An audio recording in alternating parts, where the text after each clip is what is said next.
निशान पाकिस्तान रे। पहलगाम के माटी के सनले रहलिस खून से, दुनिया से मिटी तोर निशान पाकिस्तान रे।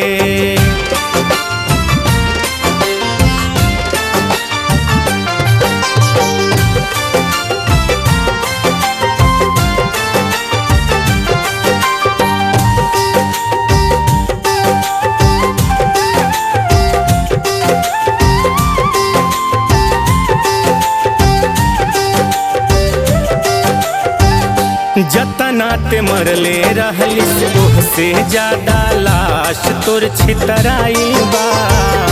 बाघ के मुंह में डलले हाथ रहलिस काल अब मंडराइल बा।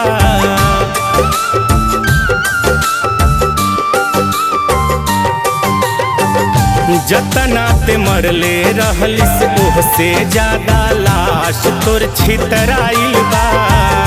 बाघ के मुंह में डलले हाथ रहलिस काल अब मंडराइल बा।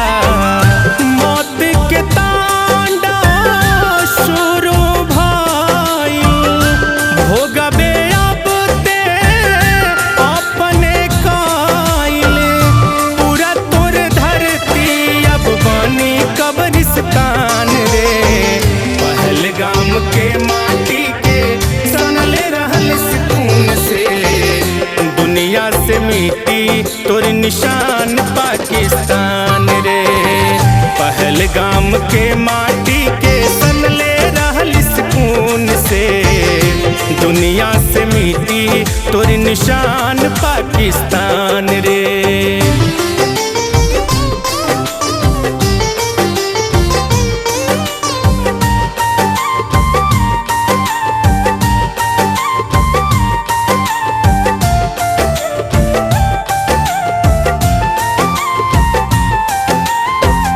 पूछी के धर्म ते अधर्म कैलिस लुटलिस से नुर सुहाग रे। बाँचे न पैबे अब ते राख हो जैबे लवले बारिश आग रे।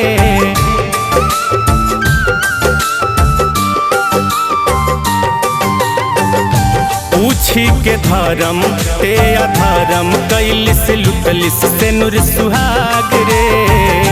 बाँचे न पैबे अब ते राख हो जैबे लवले बारिश आग रे।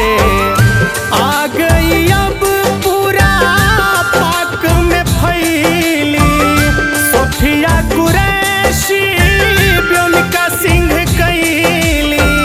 ऑपरेशन सिंदूर से खुलाई ऐलान रे। पहलगाम के माटी के सनले रहलिस खून से, दुनिया से मिटी तोर निशान पाकिस्तान रे। पहलगाम के माटी के सनले रहलिस खून से, दुनिया से मिटी तोर निशान पाकिस्तान रे।